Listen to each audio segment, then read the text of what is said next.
Saurabh Kochhar, co-founder and CEO of a healthcare startup called Meddo. We are into outpatient care delivery. So we're based out of Delhi NCR. We have about 300 plus clinics that we've partnered with and have rebranded to Meddo, and essentially provide 360-degree healthcare services out of those clinics. Dr. Jan, for you, it's actually very different in India how healthcare is provided compared to most other countries. About 90% of all clinical establishments in India are actually single doctor establishments, right? So it's immensely distributed. So what we are trying to do is aggregate them up twofolds pretty much. One, by providing 360-degree spans out of the clinic, we are aggregating the entire spend to the clinic, and then aggregating these clinics into one technology, one brand, one backbone, making sure that there is both standardization of care process and also the periclinical process in terms of how data is structured, how data is stored, how it is available, and making it homogeneous across the country. So that's essentially what we're doing. Satish, why don't you go first? Satish, you're on mute. Yeah. Hi, I'm Satish Kannan. I'm co-founder and CEO of a healthcare startup called DocsApp. So DocsApp is a platform available on Android and iOS that patients across the country can use to reach specialist doctors online. So you can do a chat, a call, a video with a specialist doctor through the platform. And after the doctor consultation is complete, you can get your medicines and labs delivered to your house. So we have got more than 5,000 doctors available online to be able to support you across 20 different departments. So you can talk to a doctor for general medicine, for pediatrics, for dermatology, and many other departments like that. And today we help more than 10,000 patients on a daily basis, and happy to be part of this program and look forward to further conversations. Great. Dr. Gupta. Hi, I'm Dr. Pankaj Gupta. I'm the head of the department Digital Health with Access Health International. We are a not-for-profit think tank headquartered in the US. We work with 8 different countries in mostly public health space. In digital health, we are very closely working with the central government on the digital health policy, the digital health standards, and so forth. We also run a very large accelerator program in which we have digital health startups and HIS vendors working with us to implement the digital health standards. Wonderful. I think that's the telemedicine guidelines or the recent strides that you have made around that, I think is going to be bulk of the talk today. So thank you so much for making time. Pleasure. Pleasure. Thanks. Yeah, please go ahead, Dr. Jan. Yeah. Me. Sorry. Yeah. My name is Jan Gutermuth. Good morning, good afternoon in India. I'm head of the dermatology department of the university hospitals in Brussels, in Belgium. We are one of the largest dermatology providers in the country. We cover basically all aspects of dermatology, from oncology, inflammatory diseases, also some aesthetics. And so now in the recent corona crisis, we have finally had a move towards doing telemedicine, which up to now there was no legal framework in Belgium. Also, we already wanted to do telemedicine. It was basically prohibited by law.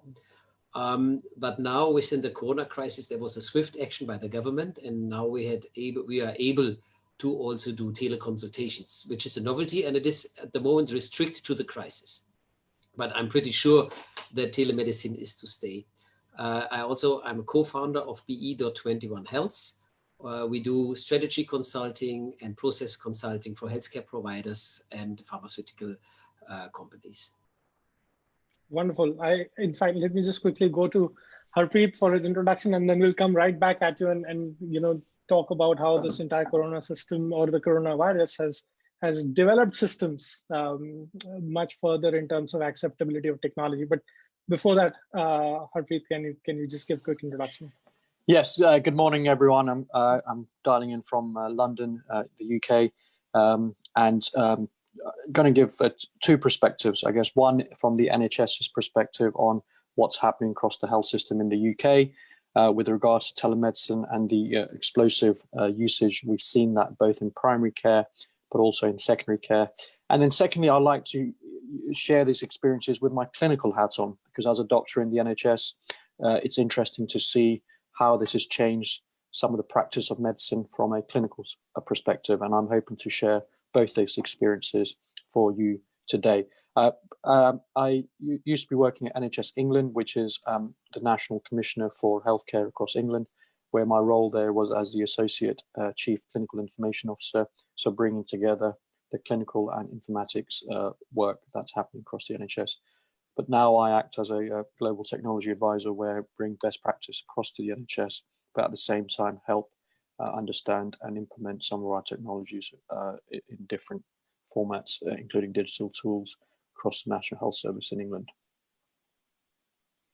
Great. So coming back to Dr. Jan, as devastating, honestly, this crisis is, I think one of the things that I think both you and Dr. Sood mentioned is that it has somehow allowed us to take significant leaps forward in terms of acceptability and usage of technology in medicine, right? And I heard small glimpses both from you and Dr. Harpreet on how it has changed, your scenarios.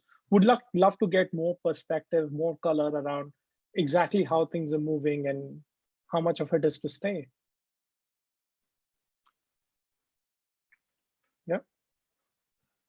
Yeah, Dr. Jan. Yeah, okay. So for us, we had basically a shift from Friday to Monday so we got a lockdown that was communicated over the weekend. So on Saturday afternoon, we had to decide what we would do on Monday. And we decided to call every of our patients personally, because as a dermatologist see a lot of patients per hour. Yeah, we see many patients. So it was quite a number of, but we contacted every patient himself, explaining the situation and helping, trying to help on, because we were not allowed to meet unless there's a medical emergency. We were not allowed to meet in person to prevent spreading of the disease. We did this in the beginning mainly by telephone, because we had no technology in place that could help us immediately contacting the patient. And the patients were quite accepting, yeah, and they were thankful that they were called and that they did not only receive an SMS which canceled their appointment. And we have the impression that these consultations help in many cases, but they cannot completely substitute. Very often you need to see the whole skin, or you might need to see a certain lesion. You need to see very good details, which is at least with a live camera not possible. So we see also still some limitations and some work for the tech companies. Yeah, well, we are on it. Good. So no, good. So I think, and the way India has at least gone about it defining is, the teleconsultation consists of chat, consists of audio, and consists of video, right? In your opinion, in your experience over the last couple of weeks that you've been doing it, do you see each additional layer adding enough value? I understand you said that it's still not as close to a physical examination today, but like I said, we're trying our best to kind of get it as close to that as possible. But yeah, do you see that every layer adding enough value as a physician? Some things like a chat or an email, if a patient just needs a prescription, patient can say, I'm going fine, I need a refill, I need a new prescription. You can do that by email. Yeah? That's okay. Sometimes I personally, when we do the telephones, I miss the human interaction, which we now have. When we do Zoom conversation, I can see you. I can see you nodding. So we are communicating. I can see. If you would not understand me, I can see that in your eyes immediately. The eyes suddenly get open, or if the patient reclines, then I know something is not going well in the communication. And this we miss quite when we just use telephone. So I think, yes, there are different layers. And of course, the ultimate communication we have when we see a patient, because you can then, you have 3 dimensions, you even have, you can use your nose. And I am wondering, but that might be you, whether you already have data. How do patients accept this? Does the patient have the feeling that you really grasp their problem? Or do we again have layers? Yeah. So does the patient really feel understood? Is he really satisfied? Is he more likely to follow our procedures when we have met in person versus tele? I think this is some interesting research questions. Great.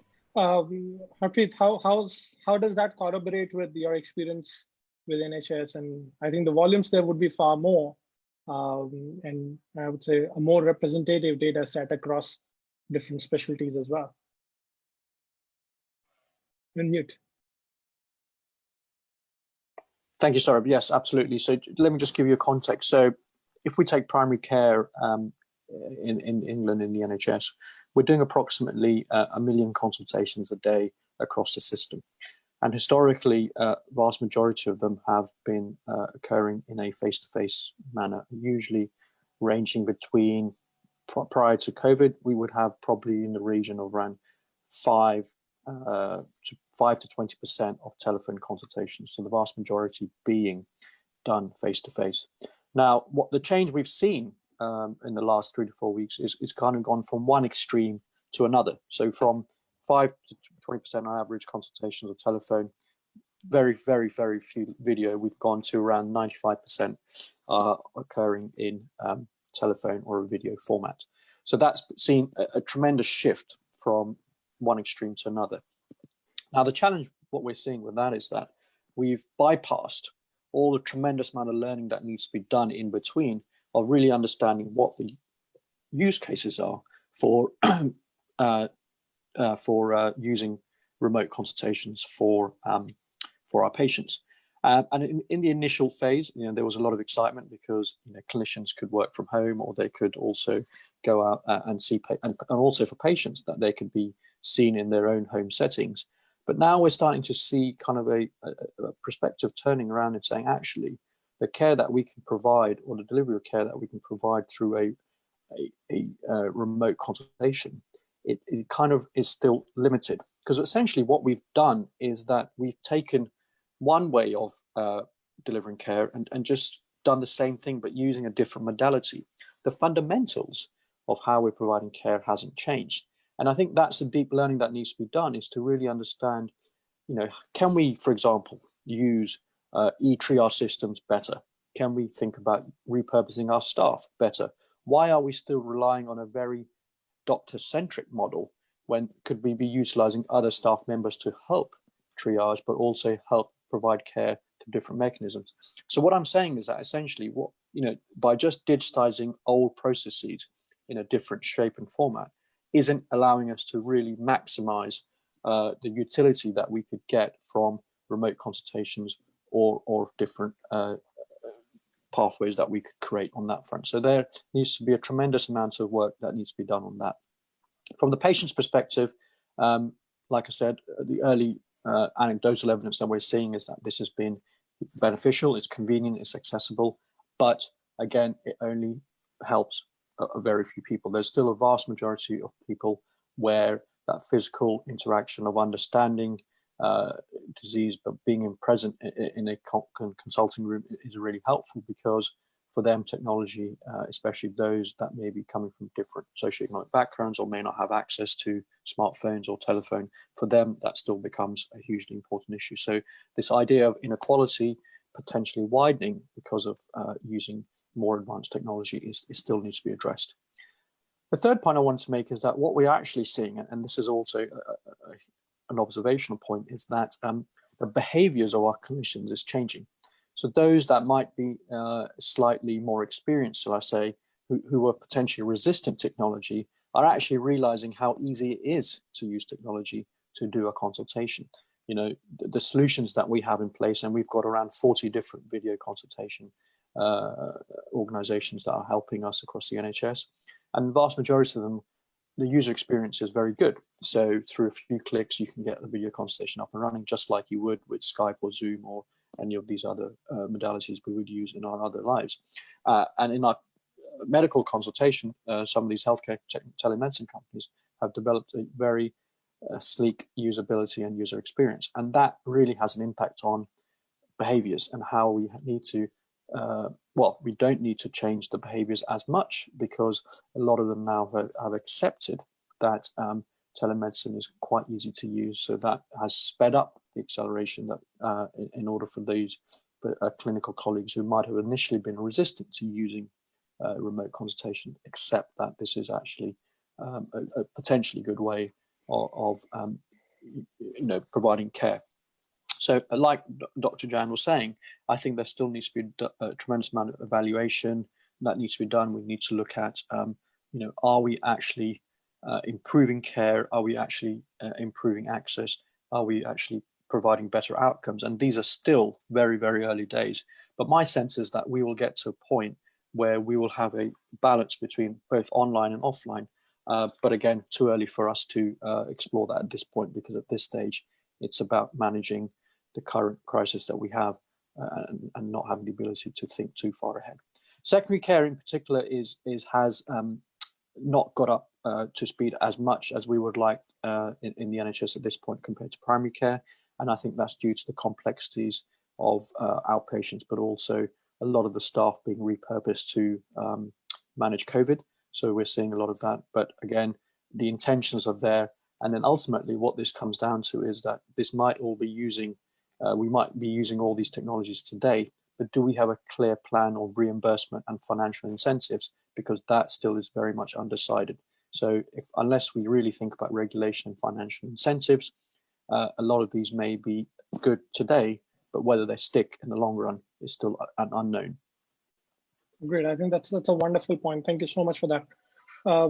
Coming to Satish, how are you seeing? I mean, you're at the forefront, especially in India, where and you're already giving it across 20-odd specialties. Do you also see something similar in terms of primary care versus secondary care being, I would say, differential in terms of acceptability and everything?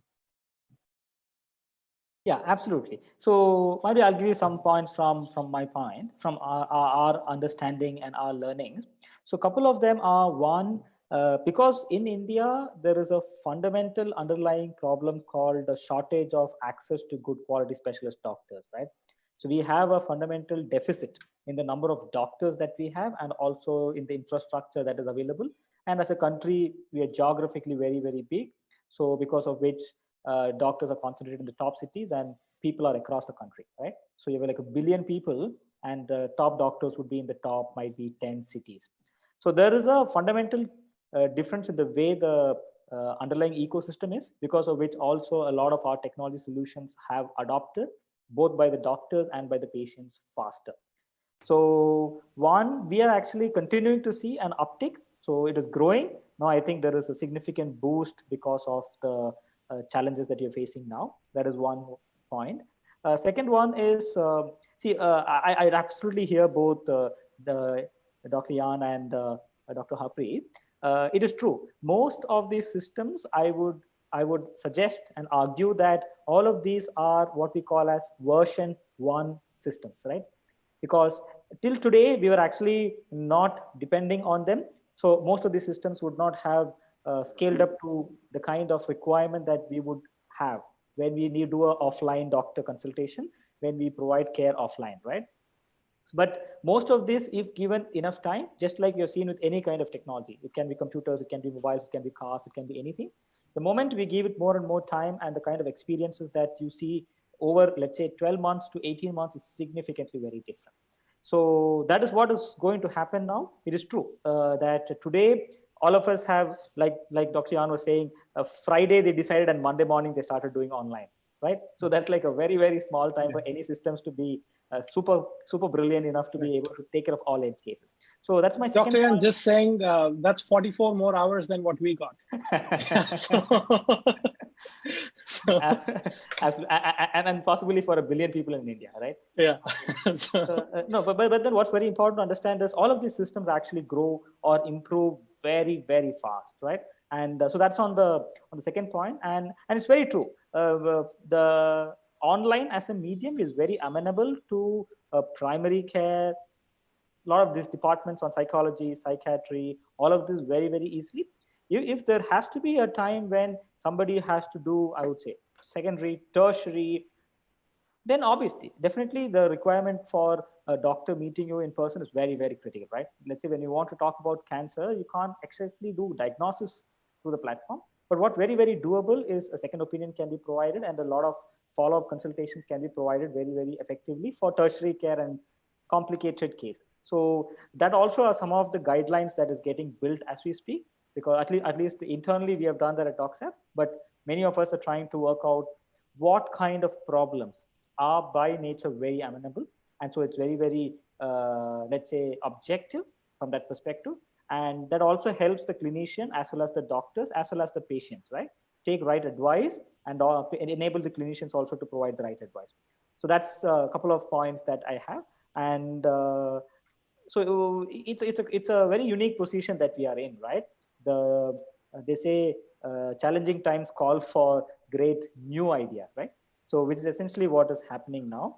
And what we also understand is there's an overarching concept behind this, right? Which is if we are able to effectively use technology solutions, I would argue that potentially the cost of healthcare can come down, because we have all infrastructure costs being built into the systems, right? There's a hospital, there's a doctor's cabin.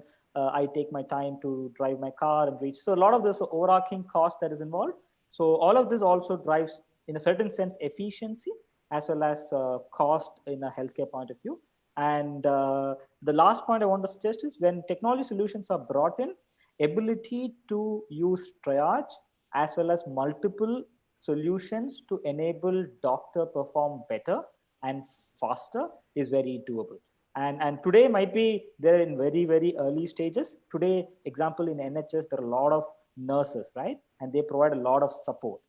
Now think tomorrow if you could enable that with a lot of technology, hence the doctor's time is reduced, nurses can do more complicated jobs, and overarchingly quality of care will go up, cost will come down, and your ability to spread your geographical constraint, right? Today, there is a geographical constraint. If I am in London, there's a certain set of patients who can come and meet me. What if it could that go across the country, right? So these are all, so the last piece is on triage and technology. Maybe we won't go into AI, but we all understand the power of technology in enabling the doctor, enabling the nurse, enabling the support ecosystem, as well as the patient over a long period of time. Yeah, this is some of my points. Just quickly on that, I don't know if this is a time for discussion or we can do it a bit later. but I think the cost aspect I think is still debatable. So I don't necessarily think that maybe in the very long run costs will be potentially reduced, but I think for the short to medium term, I think it'll actually add more cost to the system. And the simple reason for that is that the most expensive cost for most health systems is labor, and I don't see at this point labor being reduced. In fact, we are looking to employ more people across the system, in particular the NHS, because of the demand we're in. And so you have that double running cost, which adds an extra layer of cost onto the infrastructure and the wider system. So in the very, very long term, yes, potentially Satish, but I think at least for the short to medium term, and I can see Dr. Yan nodding away, so maybe he wants to come in and give his perspective. No, I can, Harpreet, I can only completely agree with what you say.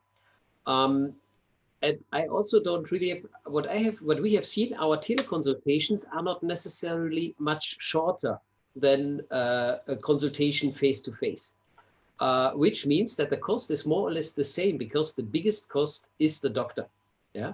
And unless you cannot find these technologies, if you cannot shrink the time that the doctor has to spend per case, you will not save much, because the room and first of all, a lot of infrastructure is already there, which will then be unused. Yeah, but the time that you need to spend often is still the same. So if you find solutions, smart solutions that help to bring down the time, but you cannot bring down the time indefinitely, because we see a very clear connection between the time that you spend with your care provider, the trust that you can build, and how well your patient will follow the treatment plan or diagnostic plan.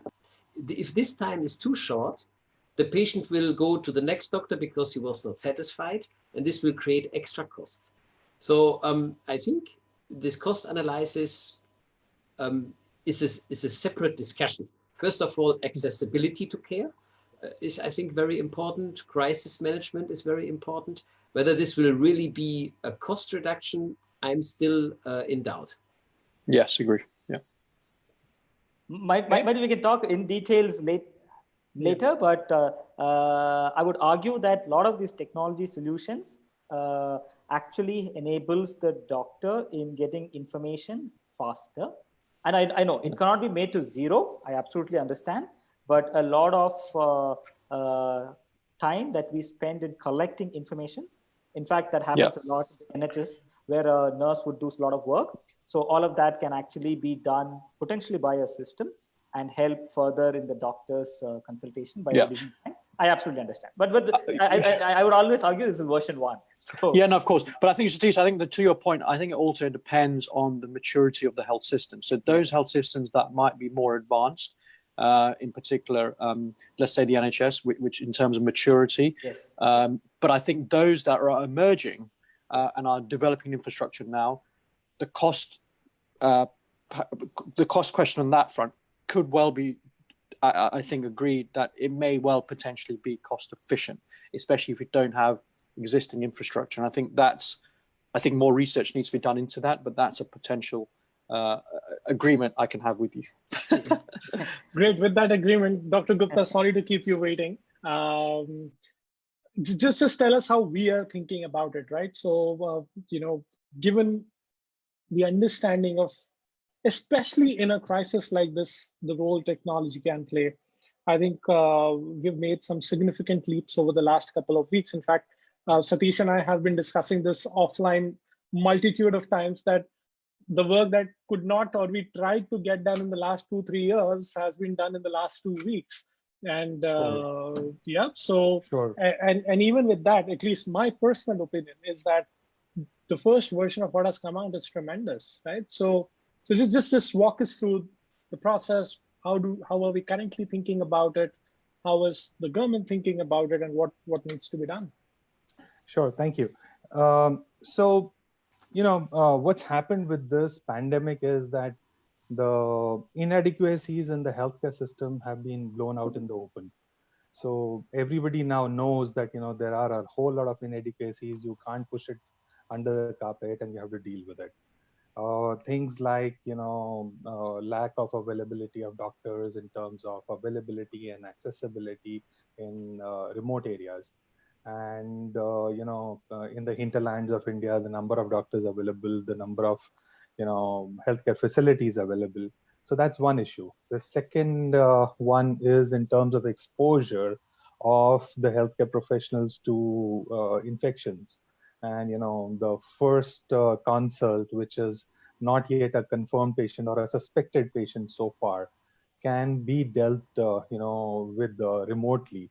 So all those kind of issues are there. Thinking in that direction, what the government of India did was brought out the revised telemedicine guidelines, and a lot of things got opened up.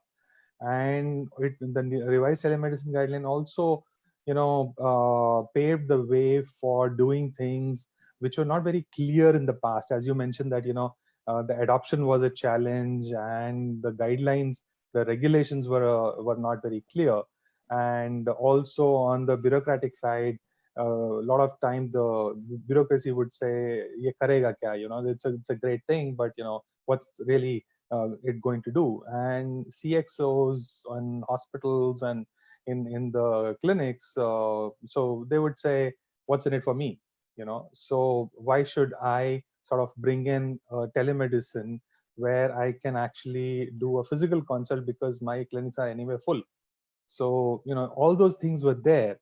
So what these telemedicine guidelines, so some of the things that I'll highlight are like, example is physical examination. There was a whole lot of issues around you cannot do consult or telemedicine consult without a physical examination. So that clarity has been brought out that you can do it, but if you feel that you cannot do, then you need to bring in the patient for a physical consult. Then there are e-prescription was not explicitly allowed, but now it's been very clearly laid out that e-prescription is allowed. Only triage was allowed over voice calls, so which has been very clearly said that no, it's not just triage. You can also do over-the-counter drugs, and a couple of other things have been sort of put in place.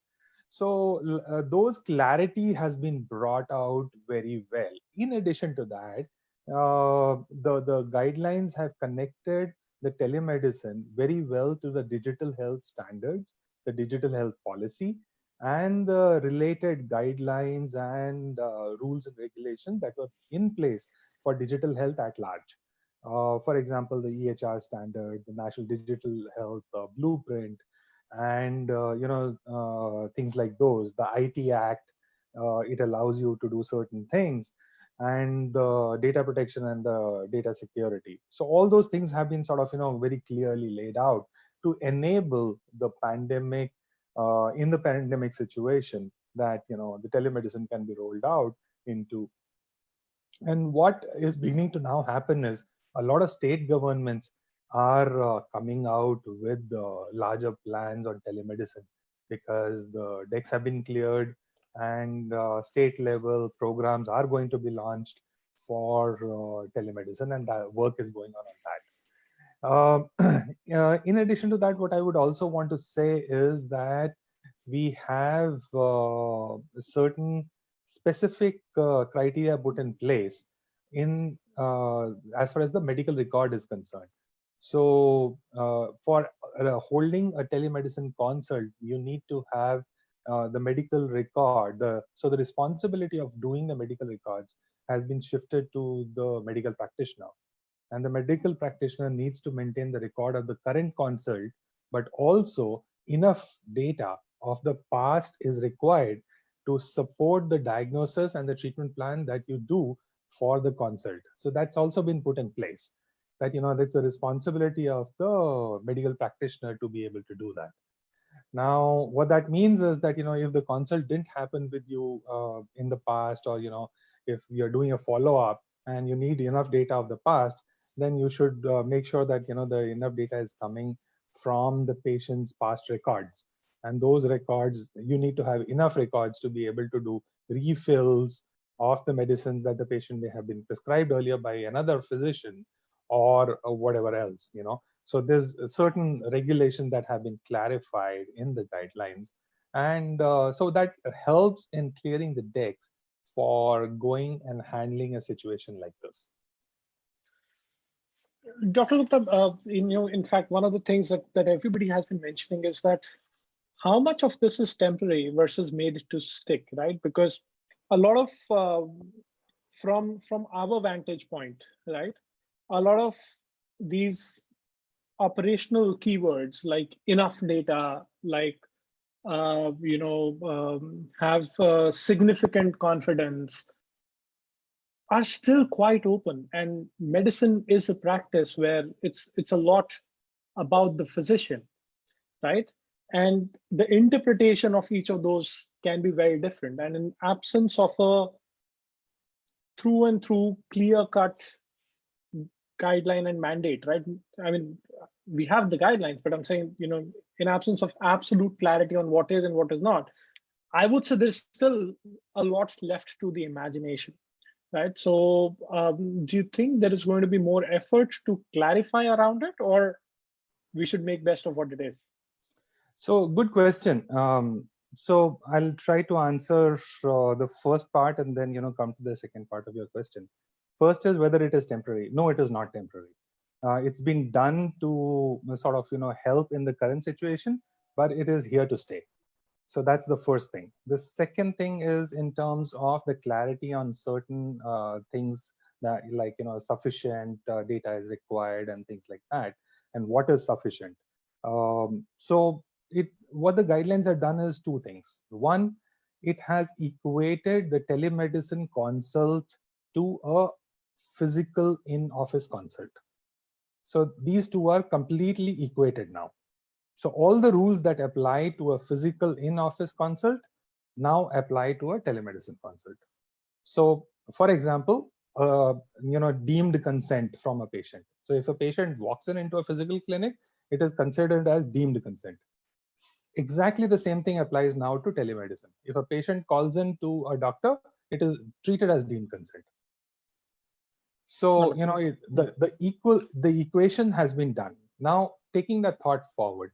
Now in a physical in-office consult, now for a primary care, if a doctor starts doing a procedure of a tertiary care in a primary care setting, obviously there's no rule stopping him from doing it.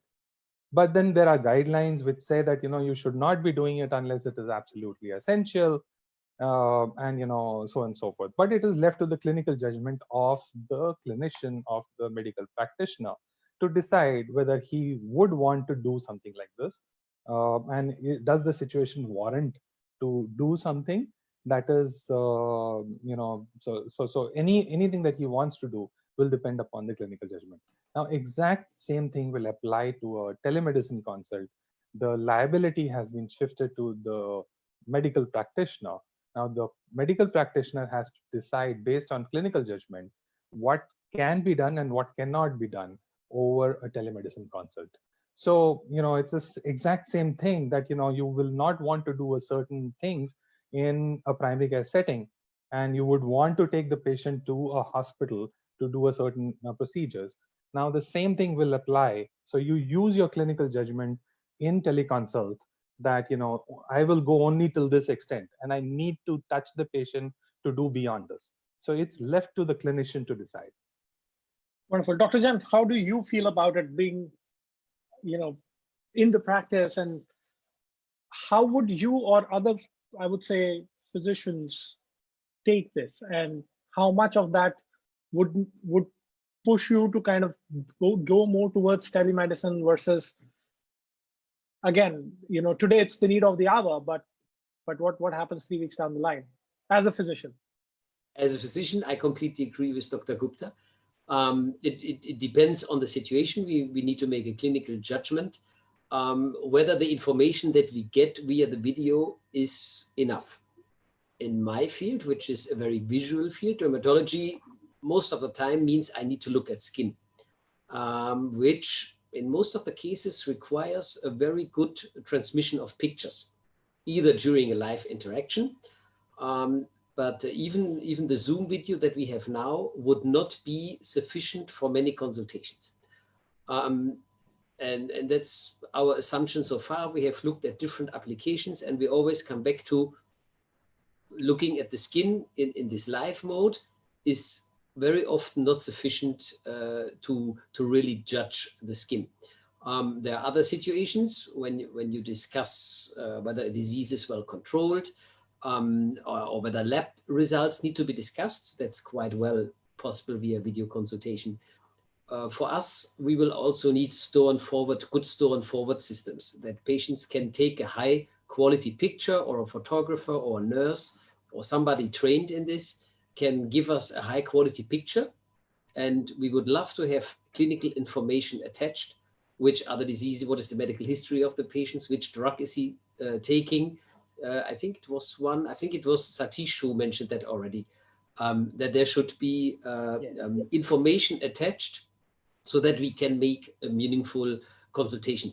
So as we said, there will be different layers. I'm sure they will come, and we will incorporate them based on where it is sufficient. I think we will do as much as we can do in a tele mode, because it saves the patient the time to come to the hospital or to a private practice.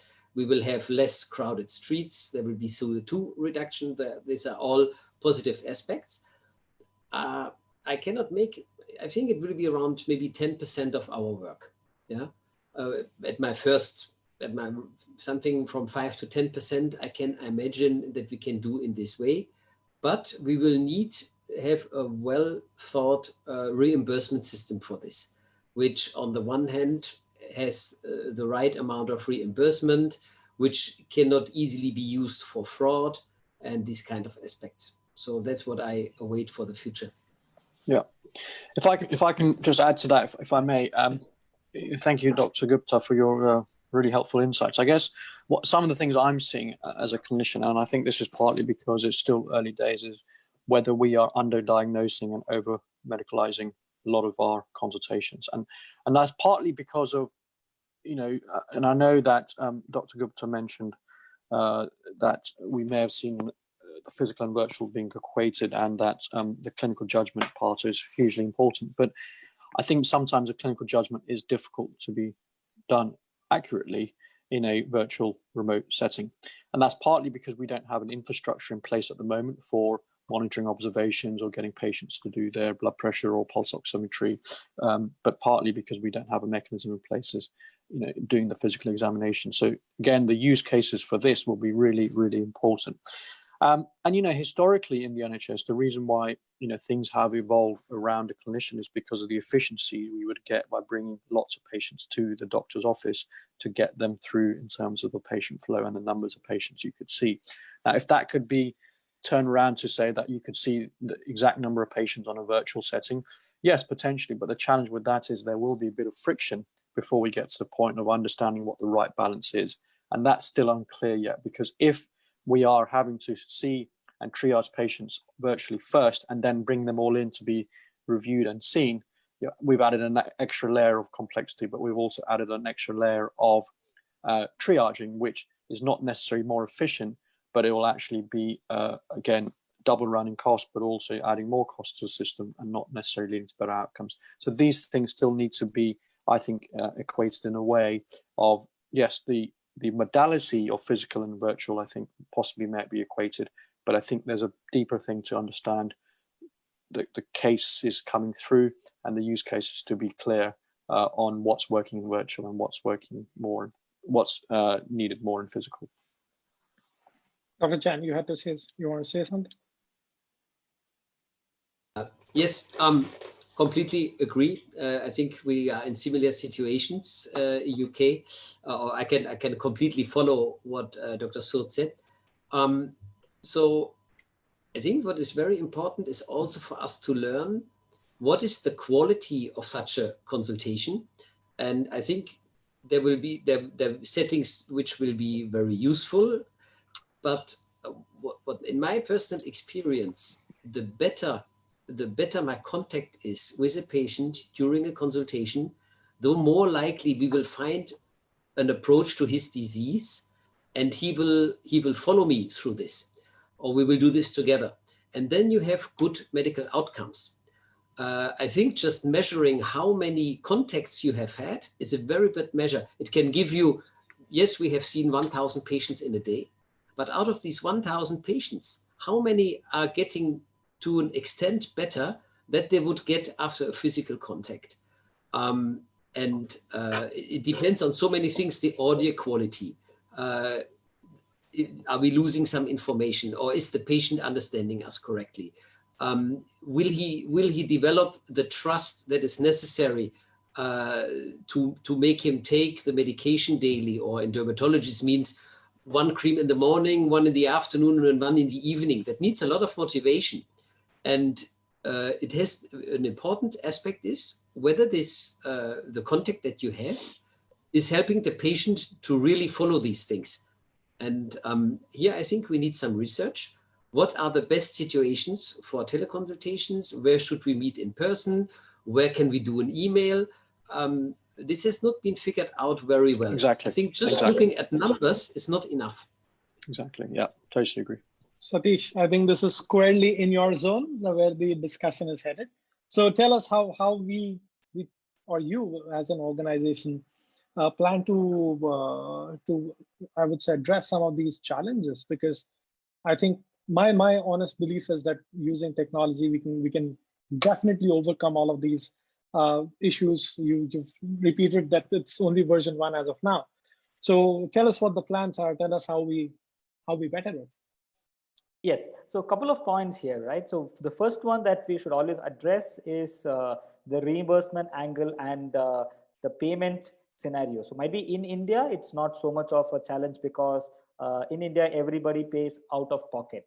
So the coverage or the insurance coverage for OPD is very, very small, and insurance only covers IPD, right? So but all other markets outside India, or let's say UK and other markets, the government or the insurance also has to support and reimburse the telemedicine. That is the first step in enabling doctors as well as everybody to be able to access the service very effectively. So that it's again a regulatory requirement, just like they have approved online doctor consultations now, the reimbursement also will come. So that's a thing that we can park, but at least in India, we do not have that as a challenge.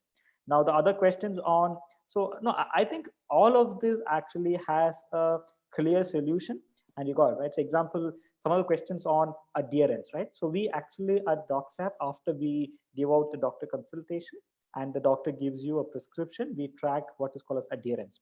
Now, in the offline world, it's very difficult generally to be able to track adherence unless, and you track adherence through other methods like readmission rates, right? I sent you for this one. When you come after 1 week, 1 month, 3 months, I check what's the status. If it has worked, then I understand that you've adhered to it. These are multiple methodologies that we do. But what happens through these digital systems are, one, we are able to track your medicine reminders itself, right? We're able to, because we order the medicines, so we refill it automatically on time.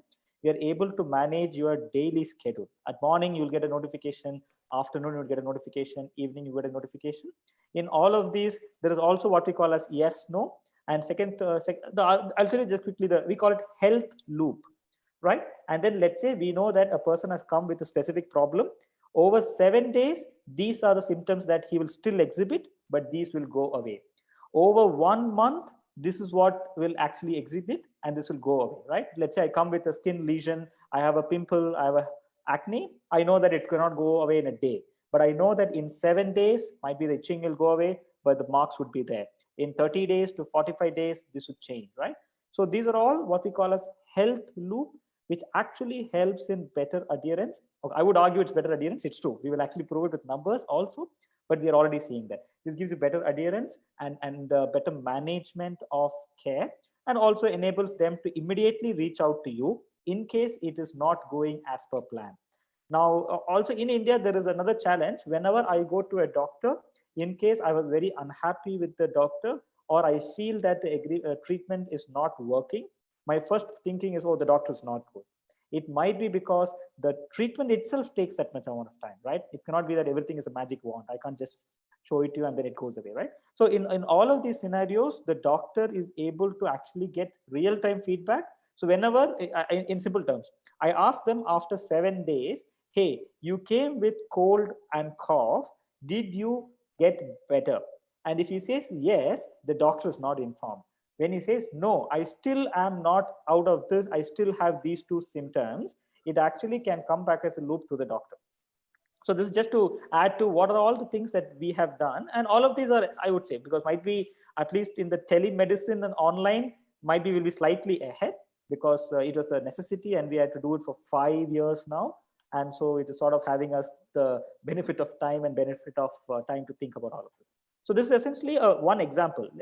Just think health loop, right? That gives you adherence and all of that in the past. So similarly, the second one is called as hand-off guidelines, in the sense, when do you hand off online to offline, right? Now, this is not going to be a global template. It's going to be department-wise.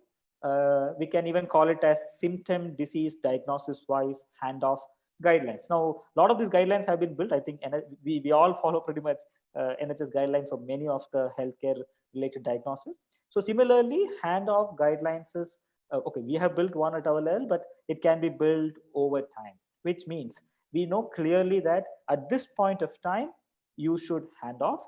At this point of time, you can continue. Now, these are all, of course, these are all being built. But what's more important to understand is all of this, the doctor does not have to remember.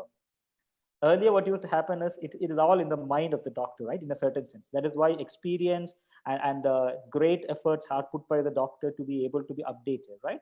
The benefit today is all of this, which we had to remember, will actually be remembered by the computer itself or the system itself. So it will only tell you, based on these symptoms, if these are the set of things that you've done, it might be, and it will pop up the handoff guideline for you and will help you to do that. So these are some of the ways. You got it, right? The moment we have enough time to think about a problem, I think we all will come up with great solutions. It's only that what we need to look at it from a perspective, it's just 2 weeks or might be 3 weeks. So it's an infant in a certain sense, right? Though we've all been talking about it, it never received its due importance because of the nature of it. But today it's an emergency, and that is why we're all seeing this. So these are some of my my points along this direction.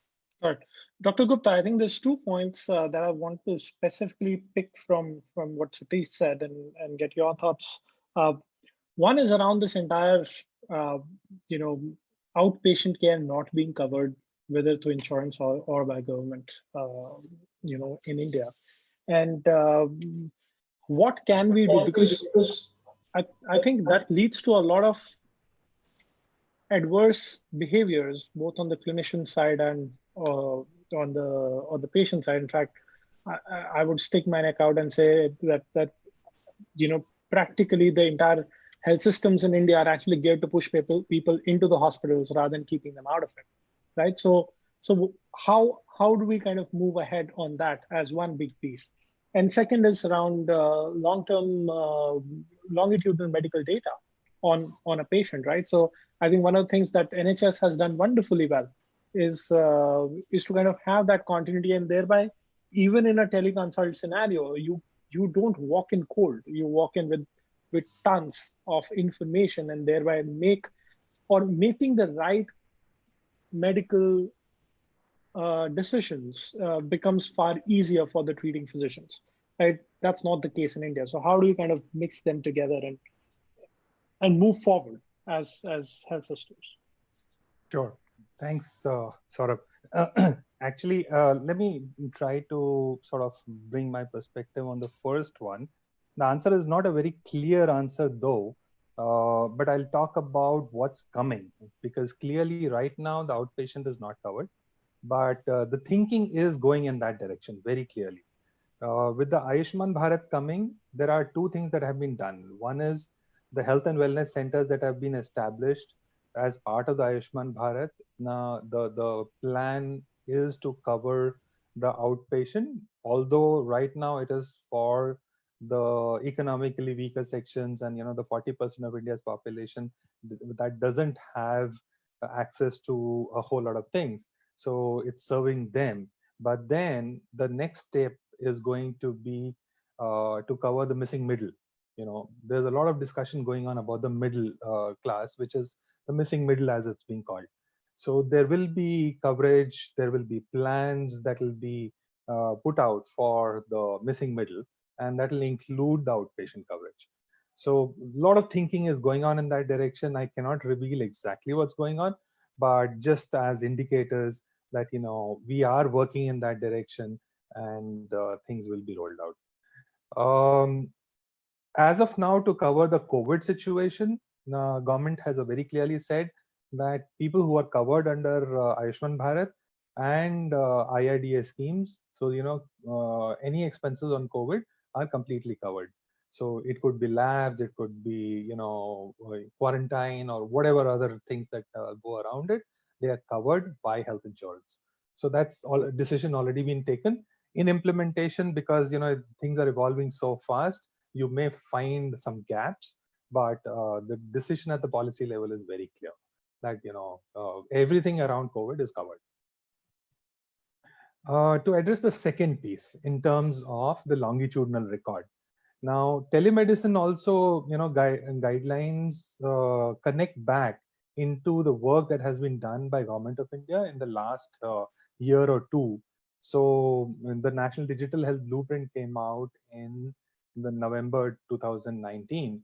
And then there is a book from Niti Aayog called Health System for New India. Chapter 5 is a digital health chapter.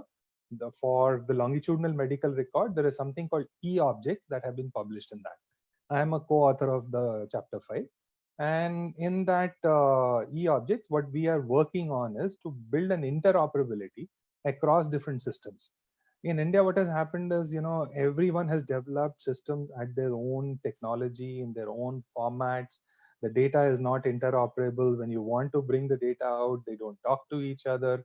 If you want to roll it up for epidemiological analysis, it is not possible. If you want to build a EHR or a PHR, it is not possible. So to do all that, we brought e-objects. Now we have 5 different kinds of e-objects. One is an e-claim object for the claims part of it. Second one is an e-discharge summary, which is for the inpatient discharge. The third is e-prescription for the prescription that comes out of an outpatient clinic.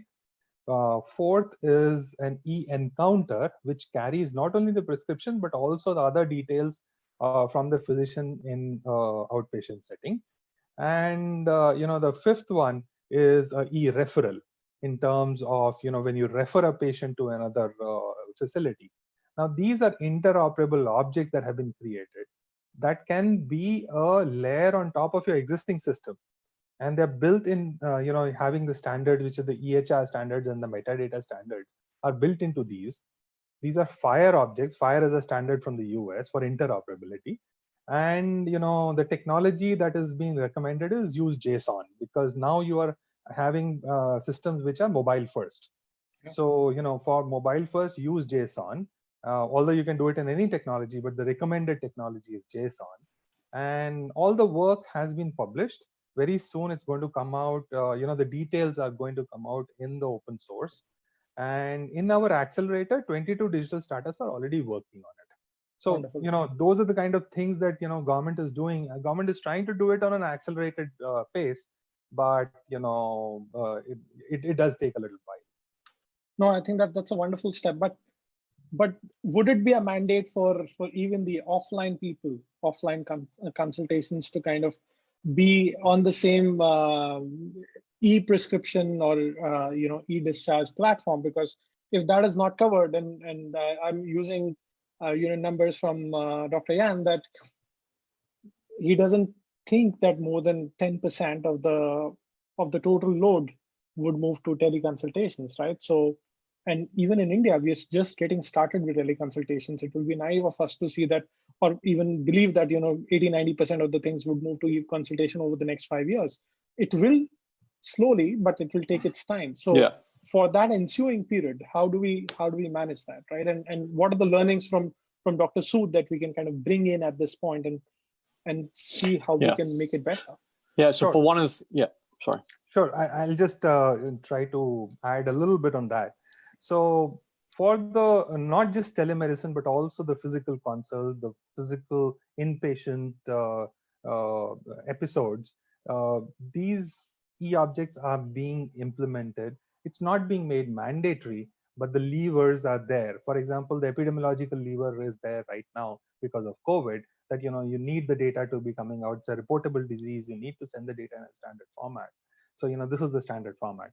And as far as the insurance is concerned, now IRDA and National Health Authority for Ayushman Bharat has said that if you want the claims to come faster, there is something called PMJ 2.0 platform that mandates that if you give me the data in this standard format, which is these e-objects, then the turnaround time for the payment will be much faster. So it's more of a carrot than a stick, which is being used to help the market adopt these standards. Over to you, Dr. Sood. Absolutely. I mean, just on that front, and we can exchange notes on this as well. So one of the challenges we're having in the UK, for example, is that the reimbursement for a physical outpatient appointment is still greater than a telemedicine reimbursement consultation. So what we're seeing is that the incentives for hospitals and management is then to provide more physical outpatient consultations, because it just makes more financial sense. So what we need to really think about is an uplift on the tariff, so that incentivize, at least for the first 2 or 3 years, to get it up and running, for telemedicine to be incentivized and provide a greater financial tariff, which is still work in progress. And I think that will be the ultimate policy change that will be needed for a more widespread adoption on this front, because we know the evidence is there. We know that it can improve outcomes for certain individuals. We know the importance it has on access and experience for both clinicians and patients. But the only unknown, I guess, to some extent, is the financial reimbursement and tariff, and that still needs to be worked up. Because, and this is what I was referring to at the start, and this will influence the stickiness of all of this, what we're talking about today, is that unless regulation and financial is up to speed, as we look beyond the 6 months or longer that this crisis may be, that will determine whether we go back to old ways of working because of the incentives that we have, or whether we'll be able to adopt some of the new ways of working, which will be really influenced by financial reimbursement, but also regulation. Wonderful. Thank you, gentlemen. I think we're just finishing up with the time. So I will quickly go around the table, have very quick last final thoughts from everyone. So how do we start? Maybe Dr. Gupta first. So thank you for giving me that time to wrap up and giving my final thoughts.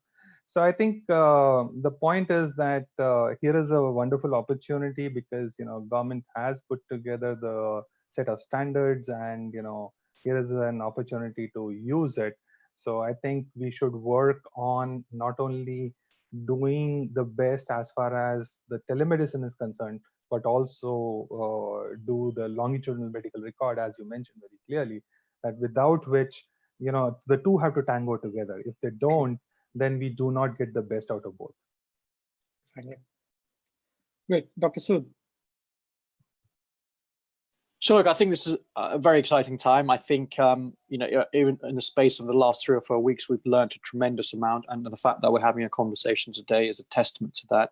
I think we're in an exciting space. I think this is beneficial for both health systems. It's beneficial for clinicians. It's beneficial for patients. But I do think there's some issues that we need to grapple. There's a few more things that we need, including evidence. We need to think about financial reimbursement, and we need to think about the use cases that will allow us to then get the right balance between online and offline so that it improves outcomes, but ultimately benefits the whole system together. And I think this is a great opportunity as we go through this crisis together as a global perspective for all of us to come together and learn from each other and learn from where things are working well and where they're not working well, so that we can then provide the best service possible. Absolutely. Dr. Zain. Yeah, so thank you very much. I think this was a very interesting and lively discussion, and I'm pretty sure that some of us will stay in touch afterwards. I really enjoyed learning from 2 other countries what is going on. I agree with a lot Dr. Sood just said. So I would like to add that I like the idea of adding something more to the telemedicine. So as you said, that you can follow up whether a patient is getting his drugs from the pharmacy, that you can follow up whether he's taking his medication, that you can somehow schedule follow-ups. I think that will be very interesting for the future. And that brings us back to reimbursement systems. But this will also mean that we go to these value-based healthcare approaches where you have a whole area of time covered for the healthcare institution to care for a patient, and not just fee for service with one consultation, for instance. So I look forward to seeing some innovation here. Yeah, absolutely. Satish. Yeah, I think actually very lively and very, very informative session. Actually, I got to learn a lot, and like Dr. Jan was saying, I think we're all going to be in touch, asking multiple questions to everyone else. But broadly, the first thing that I want to say is, at least at the very outset, we're all very happy in a certain sense that in such a tough time, we are able to use technology and enable that healthcare is accessible. Because if we just did not have such solutions and we did not have even the basic guidelines on them, would have been very difficult to actually take healthcare to a lot of people. So I think from that perspective, as a starting point in it, because the kind of question that's coming in, people are very worried that anything and everything that they see, they think it is corona, right? So it's very important from our doctor community and medical community that we allay the fears first, and we tell them, you don't have this, you're good to do, you are fine, you're safe, right? And to the extent that there are a lot of psychological and psychiatry related calls coming in because of the, let's say, tough time, right? So fundamentally, at the outset, very, very happy that at least technology is able to handhold a lot of people at this tough time. And and I think this is actually a behavior change. Sometimes people don't change on their own. Situations make a lot of people change, right? Similarly, situation makes regulation change. Situation makes government take decisions faster, and situations make people change the way they work, think, behave, react, right? So I think we all should take the best of COVID. Maybe it's not all best things, but at least try and see what are the best things that you can learn from COVID, from a regulation perspective, and the learnings that we have in healthcare. And I strongly believe, as the last point, I strongly believe all of this will add up, right? It will actually compounding effect will happen, right? Now we all see the healthcare industry and the doctors have been doing practice for, I don't know, 1,000 years, right? In different formats. And the last 3 weeks we have been trying to do online in the full-fledged manner. So think the kind of learning that 1,000 years would have, and potentially 3 weeks would have, and how, let's say, when you fuse both of them, the kind of great solutions that can come, because all of us have, in a certain sense, opened a new way of thinking, right? And that itself will enable us to work very well and help a lot more patients in the future. That's absolutely. I think these are, sorry, Dr. Sood, yes. No, I was going to say a very quick final point, and I know I've had my turn, but I think it's really important we mention this, and we may perhaps need one of these again, is that I think this is going to have a tremendous impact also on the training and education of our workforce, whether we need new skills, new ways of consulting, how we train our future doctors, nurses. It's going to be tremendous. And I know that's a completely different conversation we should be having, because I think we cannot ignore that, because again, like Satish has just mentioned, 1,000 years of learning we've had in terms of training our doctors, and now we're asking them to train, practice medicine in a completely different format, is going to have consequences, and the new skills required, the new risk appetite, but also how we develop our future doctors and nurses and other healthcare professionals. No, absolutely. I think these are clearly unprecedented times, and unprecedented times need unprecedented solutions, innovations, so that we can lead to good outcomes, right? So I think it's everybody has been pretty much spot on in terms of the amount of innovation that has happened, or amount of, I would say, acceptability, a lot of innovation going around that has happened over the last couple of weeks has left all of us surprised.